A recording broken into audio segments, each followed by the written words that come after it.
হায় রে হায় বন্ধুগণ, তোমরা বিশ্বাস করবে না, 12টার সময় ঘুম দিয়ে উঠছি বুঝছো। কালকে ওই যে প্রোগ্রামে গেছিলাম একটাই আসি, না না সকাল 5টা একবার উঠছি, বড়রে বিদায় দিয়ে দিছি, যাও যাও তুমি কাম ধাম কইরা আসো, নাহলে আবার পেটে, ও না পেটে তো আবার ভাত কুটকাসালি করে জোটে। যাই হোক, বিশ্বাস করো এই যে চায়ের কাপ, চা খাইতে খাইতে ওরে বাবা রে, যে ইউটিউবটা খুলছি অমনি বুকটা আমার ধুক ধুক ধুক ধুক। এটা কি হইলো? সিক্রেট রুম থেকে বাইরে হাত অব্দি ঠিক ছিল, মানে হনুর হাত না, হ্যাঁ হনুর ছাদে ছিল, সেটা ঠিক ছিল। আজকে আমি কি দেখলাম, সিক্রেট রুম দিয়া বাইরে সোজা রিলেটিভসের বাড়িতে গিয়া গানটা পিনতে গেলে নয়, অল্প অল্প খাইছে। হিয়ার পর বলে আবার পাবলিক প্লেসে ঘুরতাছে। ভগবান তুমি কোথায়, রক্ষা কইরো। ভাবা যায় বলো, সিক্রেট রুম থেকে বেরিয়ে গিয়ে সোজা পাবলিক প্লেস। আরে বাবা, সিক্রেট রুম কি সবার জন্য নাকি? সিক্রেট মানুষদের জন্য সিক্রেট রুম। সেই রুম থেকে বেরিয়ে তোমার লাইফ রিস্ক হয়ে যাবে, এরম করো না। আমি বিশ্বাস করো বন্ধুরা, আমি 12টার সময় উঠলাম ঘুম থেকে, উঠে এই যে চা, মানে আমার মেয়ে আজকে স্কুলেও যায়নি, এই দেখো চাই যে আমার আর আমার মেয়ে গেছে ওয়াশরুমে, বললাম তুই ফ্রেশ হয়ে, এখন সকালে আমি খাবারও খাইনি, তার আগেই আমি, মাথাটা আমার কাজ করছে না, মাথা কাজ করা বন্ধ করে দিয়েছে। আমি লাস্ট দেখলাম সিক্রেট রুম থেকে বেরিয়ে হনুর ছাদে, দেখো নাম প্রকাশে আমি অনিচ্ছুক বাবা, এখানে বড় উত্তাল পরিস্থিতি, মানে ঢুকলেই নাকি আবার ঘপাত করে গলা কাটবে, তাই জন্য নাম প্রকাশে অনিচ্ছুক। এই ওটা হনুর ছাদ ছিল, কিন্তু আমি একদম ডেফিনেট হয়ে বলছিলাম, মানে আমি কমেন্ট বক্স থেকে অনেক কিছু চুরি করেছি, আজকে টাইটেলটাও চুরি করেছি, আমার ঝাক্কাস লেগেছে, ঝাক্কাস। তো যাই হোক এসব বাদ দাও, কিন্তু ওমা দেখি সিক্রেট রুম আর শেষ হচ্ছে না, সিক্রেট রুম থেকে বেরিয়ে সোজা রিলেটিভসের বাড়ি, ঠিক আছে না ওখানে একটা প্রোটেকশন আছে, রিলেটিভসের বাড়ি, পাবলিক প্লেস তাই বলে সিক্রেট রুমে আমরা কাকে রাখি বন্ধুরা? আমরা কাকে রাখি সিক্রেট রুমে? সেই সিক্রেট রুম থেকে বেরিয়ে সোজা পাবলিক প্লেসে পাখি ঘুরছে, পাখি উড়ছে, পাখি কিনছে, পাখি আর কি করছে? পাখি বাসা খুঁজছে না, পাখি তো একটা বাসা সেট করে রেখেছে বাবা।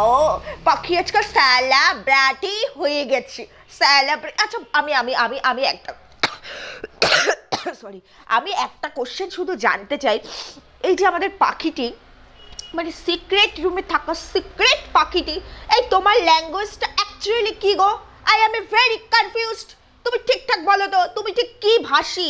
মানে বাংলা ভাষী না, তুমি তাহলে হিন্দি ভাষী না, তুমি তাহলে কি ভাষী? ইংলিশ তোমার ল্যাঙ্গুয়েজ? সেটাও তো না, তুমি তো ভুলভাল উল্টা পাল্টা এইসব বলে বেড়াচ্ছ। ইংলিশের বাবা মা এক জায়গায় করে দিচ্ছ, হিন্দির তো কিচ্ছু নাই, ওরে বাবা রে বাবা। বাংলাটাও তুমি, মানে তুমি নিজেকে কি দেখাতে চাইছো? তুমি ঠিক কতটা স্মার্ট, কতটা ফরওয়ার্ড, কতটা সেলিব্রিটি সেটা দেখাতে চাইছো? এই তুমি আগে নিজের ভাষাটা, ল্যাঙ্গুয়েজটা ঠিক করো তো। তুমি বাংলা কমিউনিটিতে কাজটা করছো, তুমি একটু ল্যাঙ্গুয়েজটা ঠিক করো তো। বাবা তোমার কত গুণ গো। কিন্তু আমি তোমাকে একটা ভালো সাজেশন দিচ্ছি, দেখো সিক্রেট রুম থেকে বেরিয়ে এভাবে পাবলিক প্লেসে ঘোরাঘুরি করো না, বিশ্বাস করো লাইফ রিস্ক হয়ে যাবে। চারিদিকে তো আবার তোমার শত্রুর অভাব নেই বাবা, কোথা থেকে কে এসে আবার তোমাকে টার্নিং পয়েন্টে ঠাই করে দেয়, এরকম করো না। তুমি ভাই সিক্রেট রুমেই ঠিক আছো, সিক্রেট রুমে পাতিলার মধ্যে ক্যামেরা সেট করে সিক্রেট জিনিস যে দেখাচ্ছ ওটাই ঠিক আছে, ঘর থেকে বেরিয়েও না কিন্তু। গৃহবন্দী তোমাকে ভালো লাগে, কারণ তুমি তো সিক্রেট ওম্যান, এই এরম করে ঘুরো না, চারিপাশে কোথায় আবার হনু। তবা এর জন্য আবার গর্দান না যায় হনু কথাটা বলা। এই দেখো এটা আমি চুরি করেছি, আমার খুব ভালো লেগেছে, ওই যে বললাম নাম প্রকাশে আমি অনিচ্ছুক, বুঝতে পেরেছো? যাই হোক এইসব বাদ দাও, এখন আবার ভ্লগ দিচ্ছে, আমরা নাকি কমেন্টস করেছি ভ্লগ দেওয়ার জন্য। সত্যি তুমি এত নামি দামি মানুষ, এই তোমরা ছাড়া আমরা চলতে পারি নাকি বলো? হ্যাঁ তুমি ভ্লগ দাও, আমরা তোমাদের ভ্লগ দেখতে ভালোবাসি, কিন্তু ভ্লগের মধ্যে আমি পাবলিক প্লেস দেখিও না, তাহলে আবার কোন সময় তুমি গুম হয়ে যাবে, ভাল লাগে না। সত্যি ভাবতেও অবাক লাগে, তাই না? অনেক মজা হলো, অনেকক্ষণ মজা করলাম, কিন্তু ভাবতেও অবাক লাগে নিজেকে কি ভাবে। এই দেখো এই যে কন্ট্রোভার্সি, এটার সাথে মনে হয় মোটামুটি সবাই আমরা পরিচিত, তাই না? ভাগ্যে সেই কন্ট্রোভার্সিটা ছিল, আর এই কন্ট্রোভার্সি করার জন্য এই যে আমাদের মতো মানুষগুলো মানে দায়িত্ব নিয়ে কন্ট্রোভার্সি লাইনে এসেছিলাম, তাই তোমাদের সামনে কত রহস্য উন্মোচন হয়, তাই না? কত কিছু খোলাসা হয়ে যায়, কত মিথ্যে, কত নাটক, কত কিছুর পর্দা এখানে ফাঁস হয়। ভাগ্যিস ছিল, বিশ্বাস করো আমি এই মুহূর্তে ভিডিও করবো আমি ভাবিনি। আমি শো স্টপার্স তো আছেই, তাকে নিয়ে তো ভিডিও, তারপর কালকে নাকি সে আবার ভিডিও দেয়নি, মানে দেখলাম ভিডিও দেয়নি অত রাতে এসো। তারপরেও আমার কাছে একটা অন্যরকম ব্যাপার ছিল, মানে অন্যরকম কিছু ভেবে রেখেছিল। কিন্তু হঠাৎ করে চাটা খেতে খেতে একটুখানি ওয়াইটি, তো আমাকে আমার কাজই ওয়াইটিতে একটুখানি স্ক্রল করছি, দেখছি ও মা গো মা, তবা তবা তবা, বুকটা আমার ধূপ করে উঠলো। সিক্রেট রুম থেকে বেরিয়ে সোজা পাবলিক প্লেস, তাহলে সিক্রেট রুমের মানেটা কি? আরে সিক্রেট রুম আর এর লাইফ থেকে যাবে না।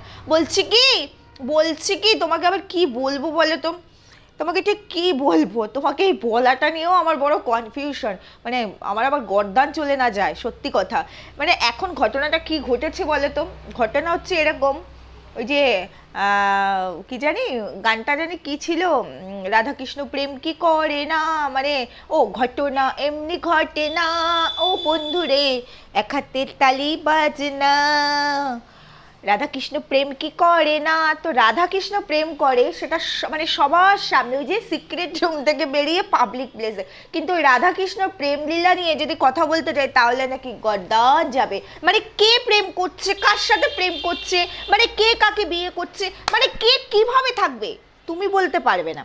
কিন্তু তারা তাদের এই প্রেম লীলা এখানে এসে ঢেলে দিয়ে বাড়ি করবে, গাড়ি করবে, হুনিমুন করবে, বাবা কত কিছু করবে, কিন্তু তুমি এটা নিয়ে কথা বলতে পারবে না। ওপর মহল থেকে কিন্তু একদম ইয়ে বেরিয়েছে, মানে অর্ডার বেরিয়েছে যে ব্লগিং এর নামে তুমি কেচ্ছা ছড়াতে পারো, কেচ্ছা বেচতে পারো, কোটিপতি হতে পারো, কিন্তু ওই কেচ্ছা অন্য কেউ বেচতে পারবে না। ওপর মহল থেকে অর্ডার এসেছে, আর সেই অর্ডার আমাদেরকে মানতে হবে, মানতে আমরা বাধ্য, আমরা এরকম করে আছি, বুঝতে পেরেছো? এই বিশ্বাস করো, এই যে সিক্রেট রুমের পাখির উল্টো সাইডটাতে ঢোকার আমার হেভি ইচ্ছা ছিল, কিন্তু ওই যে বললাম, ওই যে ওপর মহলের অর্ডার বলে না, ভীষণ কনফিউশন বিষয়টাতে, আমার প্রচণ্ড কনফিউশন। কিন্তু আমি এই পাখিটিকে একটা কথাই জিজ্ঞেস করতে চাই, এই কোথায় কোথায় সিক্রেট রুম এই মানেটা কি? মানে তুমি রিলেটিভসের বাড়িতে গেছো, খাওয়া দাওয়া করছো, ফিস্ট পিকনিক খেলে, মানে না মানে পিকনিক খেলে না, মানে কলা পাতায় খাওয়া দাওয়াটা হলো, বাট এই কোথায় কোথায় সিক্রেট রুম কেন বলছো বলে তো? যাই হোক, তোমাদেরকে একটা কথা বলি, কালকে প্রোগ্রামে গিয়েছিলাম, আমার এক সাবস্ক্রাইবারের সঙ্গে দেখা হয়েছিল, জীবনে প্রথমবার কেউ আমাকে এইভাবে ভালোবাসলো, জীবনে প্রথমবার। তো তারপরে যদিও কোনো না কোনো দিক থেকে তার সাথে আমার একটা পরিচিতি ছিল, যদিও কেউ আমরা কাউকে চিনতাম না, জানতাম না যে কিভাবে তার সাথে আমার পরিচিতি ছিল, মানে আমার মামা বাড়ির ওদিকটা দিয়ে তারও এক রিলেটিভস থাকে, আর আমার তো মামা বাড়ি, সেটা পরে জানা গেল। যাই হোক, সে আমাকে কালকে দেখে চিনতে পেরেছে, সেটার একটু ক্লিপ আমি নিয়েছি, পরের ভিডিওতে আসবে। মানে ওই ক্লিপটা, মানে সে দেখো, যতটুকু তোমরা আমাকে চিনেছো সেটা তো আমাদের এই দেওর বৌদির সোর্সে চিনেছো, তো সেরকম ভিডিও না হলে কি সেই রকম ক্লিপ দেওয়া যায়? তাই এর পরের ভিডিও, তাছাড়া ওই সব ভিডিও তো আমার আবার এডিট করতে হবে ক্লিপ দিতে গেলে, এটা আমার এমার্জেন্সি, মানে এক্ষুনি ছাড়তে হবে, আর এডিটে আমার হেভি অ্যালার্জি, বিশ্বাস করো, ওই আধ ঘন্টা সেভিংয়ে নেয়, আমার ভালো লাগে না। এই জন্য জানো তো, দুটো দুঃখের খবর আছে, এই আমার অ্যালার্জি এডিটের জন্য দুটো দুঃখের খবর আছে। যাই হোক, এখন বলবো না, থাক, তাহলে আবার মানে আমার অপারেন্ট পার্টি আবার একটু শক্তিশালী উঠবে, তাই যেটা বলবো না, পরে বলবো। আচ্ছা, আমি না একটা বিষয় বুঝতে পারছি না, ঠিক আছে, খোঁজ খবর লাগানো শুরু করে দিয়েছি অলরেডি, পেয়ে যাবো, মানে ভিডিওটা, ওই ভিডিওটা আসার আগে পেয়ে যাবো অ্যাকচুয়ালি কি হয়েছে, কেন কালকে ভিডিও দেয়নি আমাদের দেওর বৌদি। যাই হোক, এই ভিডিওটা দেওর বৌদিকে রিলেটেড নয়, তোমরা বুঝতে পারিনি, এই ভিডিওটা কি রিলেটেড, এটা তো আমাদের সেই ঝিউ সাহা। এই তোমরা আবার কেউ বলো না দিদি কোথার থেকে কোথায় ঢুকেছে ঝিউ সাহাটাকে। দেখো, আমাদের কিন্তু এই যে অনেকে বলে না কন্টেন্ট দেবো, আরে ভাই, কন্টেন্টের আমাদের অভাব নাই, আমাদের শুধু সময়ের অভাব, কত কন্টেন্ট। ঝিউ সাহাকে নিয়ে আমি এর আগে বোধহয় একটা না দুটো ভিডিও করেছিলাম, বেশ অনেক দিন আগে, মানে ঝিউ সাহার উল্টো দিকের মানুষটাকে নিয়ে, ঝিউ সাহাকে নিয়ে ঠিক করিনি, উল্টো দিকের মানুষটা, মানে যার সাথে আর কি নামটা জড়ানো হয়েছে, তখন করেছিলাম। তারপরে তো মাঝখানে আমি আর করিনি এদের নিয়ে। এখন তো দেখি ওরে বাবারে বাবা, এখানে কত কেস কামারি ঠোকা ঠুকি কত কিছু হয়ে গেছে। যাই হোক, হয়ে যাক, সেটা কথা না, কিন্তু আমার কথা এই যে ঝিউ সাহা কোথায় কোথায় বলে সিক্রেট রুম। আচ্ছা, বলছি কি ভাই, তোমার সিক্রেট রুমে সিক্রেট কোনো মানুষ আছে নাকি? মানে হনু তো থাকবে না, হনু থাকলে কি আর হনু এসে এত কিছু সবার হাতে তুলে দিত, মানে এত প্রমাণ। তুমি নিজেকে সেলিব্রিটিটা ঠিক কোন অ্যাঙ্গেল থেকে মনে করছো? মানে মানুষ দুরকমভাবে সেলিব্রিটি হয়, একটা হচ্ছে নিজের কাজের দ্বারা, মানে ভালো কোনো কাজ করলো, ভালো কাজ মিনস সে এমন কোনো কাজ করছে সেই কাজটা আমাদের সবার ভালো লেগেছে, তার ক্রিয়েটিভিটিটা, সেটা সে যেই লেভেলের সেলিব্রিটি হোক, সেটা সে নেতা মন্ত্রী হোক বা আমাদের পছন্দের কোনো নায়ক নায়িকা হোক বা কোনো সিঙ্গার হোক, ডান্সার হোক বা এই যে কন্টেন্ট ক্রিয়েটাররা আমরা যাই হোক, এখান থেকেও অনেকে ভালো নাম ভালো ফেম থাকে, যাই হোক সেটা দেখে। আবার অনেকে না নোংরামি দিয়ে সেলিব্রিটি হতে চায়, মানে ওটাকে ঠিক সে সেলিব্রিটি মনে করে, বাট আমাদের মতো পাবলিকরা আবার আমরা সেলিব্রিটি মনে করি না, বুঝতে পেরেছো? তো তুমি নিজেকে কোন টাইপের সেলিব্রিটি মনে করছো আমাকে একটুখানি বোঝাও তো। মানে তোমার তো ব্যাপারটা বিষয়বস্তুটা, মানে তুমি যে সামনে এসেছো টোটালটাই নোংরা দিয়ে শুরু, নোংরা দিয়ে। তুমি নিজেকে এত সেলিব্রিটি মনে করো না।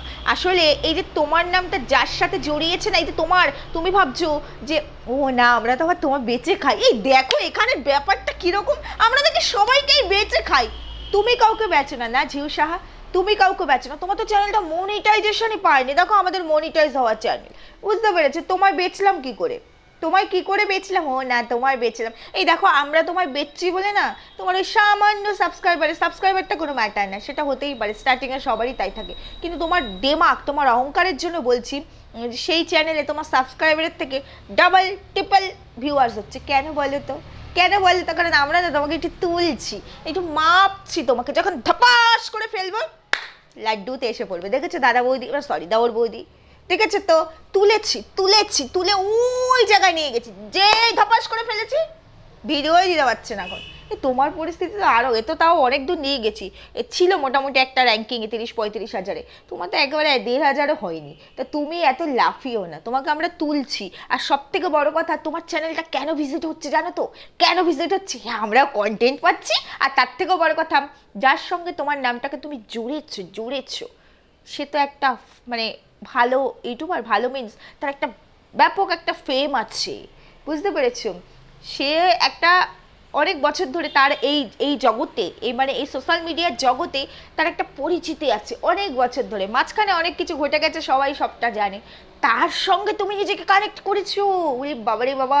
এবার দেখো, তুমি যদি বলো এই তোমরা এত কথা বলছো কানেক্ট করেছি, এই কানেক্টের মানে জানো কিভাবে, কোথা থেকে? দেখো এই মানেটার জন্য আবার দায়িত্ব নিয়ে বসেছে অন্য কেউ, এই মানেটার জন্য আবার উপর মহল দায়িত্ব নিয়েছে। ভাই এই মানেতে আমি যাবো না, মানের অনেক উত্তর তো আমার কাছেও আছে, মানের অনেক উত্তর তো আমার কাছেও আছে, হ্যাঁ অনেক কিছুই আছে না, এখানে আর বললাম ওই যে হায়ার অথরিটি দায়িত্ব নিয়ে ফেলেছে, বেশি কিছু বলা যাবে না, বুঝতে পেরেছো? তাহলেই নাকি আবার পাত্তা ফাঁক করে দেবে, বুঝতে পেরেছো? পাত্তা ফাঁক করে দেবে। তাই জন্য শুধু এইটুকু বলছি যে যার সাথে তুমি তোমার নামটাকে জড়িয়েছো সেই মানুষটার জন্য, সেই মানুষটার কারণে, কারণ তার একটা ফ্যান ফলোয়ার্স আছে প্রচুর পরিমাণে, সেই জন্য তার থেকে কিছু সংখ্যক, খুব কিছু সংখ্যক মানুষ তোমার চ্যানেলটাকে ভিজিট করতে যাচ্ছে। তোমার কিন্তু কোনো অবদান নেই, তোমার কিন্তু অকাত একদমই নেই, তোমার অকাত ওই সিক্রেট রুম পর্যন্তই, সিক্রেট রুমের বাইরে তোমার কোনো অকাত নেই। বলছি কি সিক্রেট রুমে সিক্রেট কিছু জিনিস আছে নাকি? সিক্রেট রুম যে কথায় কথায় বলে, সিক্রেট রুমে হনু ছাড়া আরো কোনো ঘুনু মুনু তুনু আছে নাকি সিক্রেট রুমে? না মানে তোমার তো অনেক কিছু বেরিয়েছে, না মানে অনেক ঘটনা তো ঘটাইছো, অনেক ঘটনা। তোমার ওই পেয়ারের বলবো না, না ওটা এক্স না, তোমার এক্স বয়ফ্রেন্ড বহু প্রমাণ, তথ্য প্রমাণ, বহু কিছু, মানে একদম চাক্ষুষ সব কিছু এখানে তুলে দিয়েছে। এই তোমরা দুজনে একদিকে ভালো, তোমার বয়ফ্রেন্ড তোমার তথ্য প্রমাণ তুলে দিল কিভাবে চিটিংটা করেছে, এবার সত্যি মিথ্যা, তারপরে তো অনেক ব্যাপার আছে, মানে এ ওকে বেচছে, আর তুমি যার সঙ্গে নামটাকে জড়িয়েছ সেও একটা সময় তার বউকে বেচেছে। বাহ, এই না হলে কি আর ভলাগার হওয়া যায়? এই তোমরা শুধু আমাদেরকে বলো, এইসব ভলাগারদের তো কিছু বলো না। এরম না করলে ইউটিউবার হওয়া যায় না, এরম না করলে কন্টেন্ট ক্রিয়েটার হওয়া যায় না। এইসব কন্টেন্ট থেকে মানুষ শিখবে, সমাজ শিখবে যে সমাজে কি জিনিস দেওয়া যায়, সমাজ থেকে কি জিনিস নেওয়া যায়। এদেরকেই বলে ইউটিউবার, বড় ইউটিউবার এদেরকেই বলে, বুঝতে পেরেছো? ব্লগার, ব্লগিং এর নামে বেচা ঘরের কিচ্ছা বেচা, এদেরকেই বলে ব্লগার, বুঝতে পেরেছো? আবার এদের মিথ্যের পর্দা যখন আমরা এখানে ঢালতে আসবো তখন আবার বাবা অনেক ব্যাপার স্যাপার আছে। দেখো এত ব্যাপার স্যাপারে আবার তোমরাও বেশি ঢুকতে যেও না, তাহলে আবার তোমাদেরও কিন্তু আমাদের মতো পাত্তা কেটে দেবে। তাই বেশি ঢুকতে যেও না। ঘটনা যে কোন দিকে যাচ্ছে কি হচ্ছে, বিষয়টা ছিল একরকম, হয়ে যাচ্ছে একরকম। এখন না সবার ভেতরে কামড়াকামড়ি শুরু হয়েছে, মানে নিজেরাই নিজেদেরকে কামড়াকামড়ি করছে। মানে এই যে আমরা দেখি না আমাদের আশেপাশে, মানে এই যে ধরো পলিটিক্যাল লিডার্সদের ব্যাপার দেখো না, নিজেদের মধ্যেই নিজেরা মারামারি মারধর করে, খুনাখুনি হয়। এই আমাদের না সোশ্যাল মিডিয়ায় বিষয়টা এরকম হয়েছে, ইউটিউবারে এখন ফাইটিং চলছে, বুঝতে পেরেছো বিষয়টা? না সরি, ইউটিউবার না, মানে কন্ট্রোভার্সি ক্রিয়েটার ফাইটিং চলছে। এবার অনেক বুঝে শুনে নাকি এখানে পা ফেলতে হবে। বাবারে বাবা, এত হেডেক কোথার থেকে রাখি, কোথায় দেব? যাই হোক, সর্বোপরি যে কথা বলার জন্য এখানে এসেছিলাম ঝিউ শাহকে, যে ঝিউ শাহ তোমার কিচ্ছু নেই গো, তুমি বিগ জিরো। তোমাকে দেখতে কেউ তোমার কি আছে? তোমার থোবড়াটা রেখেছো? মানে তুমি নিজেকে তুমি সেলিব্রিটি মনে করতে পারো, বিশ্বের সেরা সুন্দরী, রূপসী মনে করতে পারো, তুমি তো কোনো ভাষা ঠিক করে বলতে, বাংলা ভাষাটাও পারো না। অ্যাকচুয়ালি তো তুমি বাঙালি। হ্যাঁ, এই যে রিলেটিভসের বাড়িতে গেলে সবাই তো ছাপ পোষা বাঙালি। এই জানো ঝিউসা আমাদেরকে আজকে একটা লেসন পড়িয়েছে, দারুণ লেসন পড়িয়েছে। সেটা হলো, এই দেখো আমার কাকিমা, আর এইটা কে বলে তো? কাকিমার হাজবেন্ড, কাকা। আমরা জানতামই না যে কাকার বউ কাকিমা হলে কাকিমার তো কাকার সাথেই বিয়ে হবে, আর কাকিমার বরের নাম কাকাই হবে, না নাম না মানে সম্পর্কে কাকাই হবে। এই আমরা জানতামই না। ঝিউসা সত্যি সিক্রেট রুম থেকে বেরিয়ে কত সিক্রেট জিনিস আমাদেরকে শেখালো। এই এই এই এই স্যালুট জানো সত্যি। বুঝতে পারছো তো কি বলছো? কোথা দিয়ে বলছো? ভ্লগ করছো, আবার নতুন করে ভ্লগ শুরু হয়েছে। এক্সারসাইজগুলো ভালো হচ্ছে, কিন্তু ওতে না ফ্যাট কমছে না, উল্টো পাল্টা হয়ে যাচ্ছে। এই তুমি কোথা থেকে দেখছো? ওয়াইটি থেকে দেখি। অ্যাকচুয়ালি তুমি টিচার না তো, তুমি টিচার না। টিচার যদি হতে কোনো ভালো বড় ইউটিউবারের গলায় কাটার মতো বিদ্ধে নাকি তার নাম বদনাম করে নিজের নাম করতে চাইতে নাকি? হ্যাঁ, চাইতে না। আর তুমি দেখেছো তো, যেই তার মানে লাইফে নিজের নামটা, মানে লাইফে ঠিক বলবো না, মানে নিজের নামটা যে তার নামের সাথে অ্যাড করার চেষ্টা করেছে, অমনি তারও ধ্বংস শুরু হয়ে গেছে। তার জীবনটা উত্তাল পাত্তাল হয়ে গেল করে দিলে। তুমি কি মনে করেছো ভালোবাসে মানুষ তোমাকে? পারবে তুমি সেই জায়গায় যেতে, সেলিব্রিটি হতে? তোমাকে ওই সিক্রেট রুমে সারা জীবন থাকতে হবে, সিক্রেট হয়ে। কারণ তোমার সর্বস্ব সিক্রেট, সবটাই তোমার সিক্রেট। বুঝতে পেরেছো? না জানি ওই সিক্রেট রুমে, এই সিক্রেট রুম কথাটা বলো কেন গো? এই সিক্রেট রুম কথাটা বলো কেন বলো তো? এই সিক্রেট রুম এই সিক্রেট রুম নিয়ে কয়েকটা ভিডিও হওয়ায় কান্নাকাটিও পড়ে গেছিলো। বাবারে বাবা, আমি খালি ভাবি কি পরিস্থিতিতে এসে দাঁড়িয়েছি। সিক্রেট রুম থেকে সোজা ছাদে গেছো, ঠিক আছে, সেখান থেকে আবার সিক্রেট রুম থেকে বেরিয়ে রিলেটিভসের বাড়ি গেছো, তাও পাবলিক প্লেসে ঘুরছো সিক্রেট রুম থেকে বেরিয়ে। এবারে তোমার এই সিক্রেট রুমটা কোন সময় দেখবে পাবলিক রুম হয়ে যাবে। এটা কিন্তু করো না, এটা কিন্তু তুমিই করছো। এরপর ওই সিক্রেট রুমের সিক্রেট জিনিস যদি আমরা তুলে ধরি, ভাই আমাদের দোষ দেবে না কিন্তু, তখন কিন্তু বলবে না আমরা কিন্তু সিসি ক্যামেরা লাগিয়ে তোমার সিক্রেট রুমে সব ফাঁস করেছি। এই সিক্রেট রুমকে কিন্তু তুমি নিজেই পাবলিকের হাতে তুলে দিচ্ছ, এই দোষ কিন্তু দেবে না, বলে দিচ্ছি। ঝিউ সাহা, বুঝতে পেরেছো? নিজেকে অনেক বড় সেলিব্রিটি মনে করো না, খুব ভালো লাগে তোমার এই সেলিব্রিটি। যাই হোক, এই তোমার চ্যানেলটা সাবস্ক্রাইব করেছি, কারণ আমাকে তো এখন আবার তোমাকে নিয়ে চটকাতে হবে, বুঝতে পারছো তো, সেই জন্য করে নিয়েছি। আমি প্রথমবার এই তোমাকে নিয়ে ভিডিও করলাম, এর আগে তোমায় নিয়ে ভিডিও করিনি। যার সঙ্গে তুমি নিজের নামটাকে জড়াতে চাইছো তাকে নিয়ে করেছিলাম। যাই হোক, তো তোমাকে নিয়ে ভিডিও এই যে শুরু করলাম, অনেক রহস্য উন্মোচন এখানে করতে হবে, তো অনেক কিছু এখানে দেখাতে হবে, অনেক তোলপাড় করে দিয়েছো। এই তুমি একা ঝিউ সাহা না, এই ওয়াইটিটাকে একদম নর্দমা বানিয়ে দিয়েছো, ওয়াইটির সিস্টেমটাকে চেঞ্জ করে দিয়েছো। এই তুমি ঝিউ সাহার জন্য না আজকে ওয়াইটি উত্তাল হয়ে গেছে কন্ট্রোভার্সি ক্রিয়েটারদের মধ্যে। শুধু তুমি ঝিউ সাহা এর জন্য রেসপন্সিবল, বুঝতে পেরেছো? এবার দেখো, এটা ক্ল্যারিফাই করতে গেলে না এর সামনে পিছিয়ে আরও অনেক কিছু আছে, সেটা আমি বলতে চাই না, কারণ ওই যে বললাম উপর মহল থেকে অর্ডার পাস হয়েছে, তাই সেটা নিয়ে কথা বলা যাবে না, গর্দান চলে যাবে, গর্দান, বুঝতে পেরেছো? তাই বেশি কিছু আর বললাম না। ঝিউসাকে বললাম, ভাই তুমি ওই পাবলিক প্লেস থেকে গিয়ে তাড়াতাড়ি করে দৌড়ে গিয়ে আবার সিক্রেট রুমে সিক্রেটলি ঢুকে পড়ো, গ্রুম করে ঢুকে পড়ো, বুঝতে পেরেছো? এই আমাদের এই তোমায় কি বলবো বলো তো, এই ঝিউসা, তোমার নামটা কি দেবো বলো তো? মানে ঝিউসা তো একটা নাম আছেই, তোমাকে কি বলবো? বৌদি তো বলা যাবে না, দিদি কি কি কি বলবো? বয়স তো তোমার কম না, আমার থেকে যথেষ্ট বড়। যতই তুমি কুচি সাজে কুচি, বাবা ও কতদিন জানে লিভিং রিলেশন ছিল না, থাক থাক থাক। আর যদিও এগুলো মানে পার্সোনাল কোনো ইস্যু না, মানে এটা পাবলিক, পাবলিক খেয়ে ফেলেছে। আর তোমার সেই বয়ফ্রেন্ড সেই সবাইকে খাইয়েছে, আবার তুমি কেঁদে কেঁদে সাফাই দিয়েছিলে না, কেঁদে কেঁদে। তা বলছি কি, কি বলবো তোমাকে, ঠিক কি বলবো? ঠিক আছে ঝিউসা হয় বলি, মানে আমাদের টপ নায়িকা, লেভেলের নায়িকা। যাই হোক, বলছি কি বয়স তো কম হলো না, এত কুচি কুচি সাজে কেন? আবার মডেলিং করে আমাদেরকে আবার শেখাও। এই তোমার এই বেকার মডেলিং কেউ শিখতে চায় না, এর থেকে আমরা আরও অনেক বেশি ভালো জানি বাবা। এইভাবে সেইভাবে, এই বাবা কত এক্সপিরিয়েন্স তোমার, তাই না? কত, মানে এই এক্সপিরিয়েন্সগুলো কোথা থেকে নাও গো? ওয়াইটি থেকেই নাকি গুগল দাদার সাহায্য নেই বলো তো? এই তোমার থেকে ভালো এক্সপিরিয়েন্স আমার আছে, কিছু টিপস কিন্তু আমি তোমায় দিতে পারি যদি তুমি চাও। যাই হোক, যেটা একদম শেষ করার আগে ভিডিও, এই আমি ভিডিওতে আজকে ইন্ট্রো দিইনি বলে, যাই হোক তোমরা আমার পাশে থাকো, আর কি বলবো। ভিডিওটা শেষ করার আগে শুধু একটা কথাই বলতে চাই, যে এই যে ঝিউসা মেলা মেলা ডোমজু ডোমজু, যাই হোক বেশি বললাম না। তো যেখানেই যাও যেভাবেই থাকো, একটু তাড়াতাড়ি করে সিক্রেট রুমে ঢুকে যেও, যে কোনো সময় অ্যাটাক হয়ে যেতে পারে। মানে চারিদিকে আবার ঢুকছে, মানে ঘুরে বেড়াচ্ছে তো তোমার সেই বয়ফ্রেন্ডটি, হনু হনু ঘুরে বেড়াচ্ছে তো, যখন তখন কিন্তু তোমার আবার টুপ করে তুলে নিয়ে গিয়ে দেখা গেলো গুম রুমে নিয়ে চলে যাবে। মানে সিক্রেট রুমে ছিলে তো, সেখান থেকে গুম রুমে নিয়ে চলে যাবে, কারণ তার কিন্তু হেভি তোমার ওপরে একটা রাগ রয়েছে। বুঝতে পারছো? নিশ্চয়ই বুঝতে পেরে গেছো। সেই জন্য আবার সাফাই দিয়েছিলে রিলিজিয়ান নিয়ে, মুসলিম জানতাম না, 3 বছর বেড শেয়ার করেছো, বুঝতেই পারিনি তুমি মুসলমানের সঙ্গে বেড শেয়ার করছো। বুঝবে কি করে?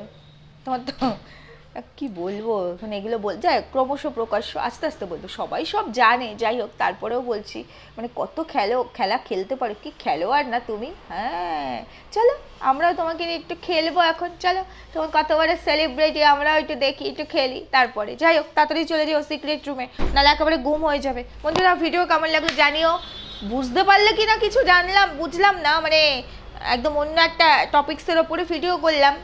ভাবতে পারো দেওর বৌদি থেকে বেরিয়ে এখানে, যদি তোমাদের কনফিউশন থাকে একটুখানি এদিক ওদিক ঘুরে দেখো, ঝিউ সাহা, একটু বিষয়টা বুঝতে পারবো। আর অনেকেই বুঝতে পেরে গেছে, তাই না? যারা বুঝতে পেরে গেছে, যারা বোঝেনি তাদেরকে একটুখানি বুঝিয়ে দিও কমেন্টসের মাধ্যমে। আর ভিডিও দেখতে থাকো, তাহলে হয়তো প্রথম ভিডিওতে বুঝতে পারলে না, 2-3টে ভিডিও দেখো, পুরো বিষয়টা জলের মতো ক্লিয়ার হয়ে যাবে। আর বাকিটা ক্লিয়ার করার জন্য ভাই না, পুরো ক্লিয়ার করে দেবো চাক্কাস, একদম জলের জায়গায় জল, দুধের জায়গায় দুধ করে দেবো, বুঝতে পেরেছি? চাপ নিও না বস, আছি তো আমি সব। যাই হোক, ভালো থাকো, সুস্থ থাকো, টাটা।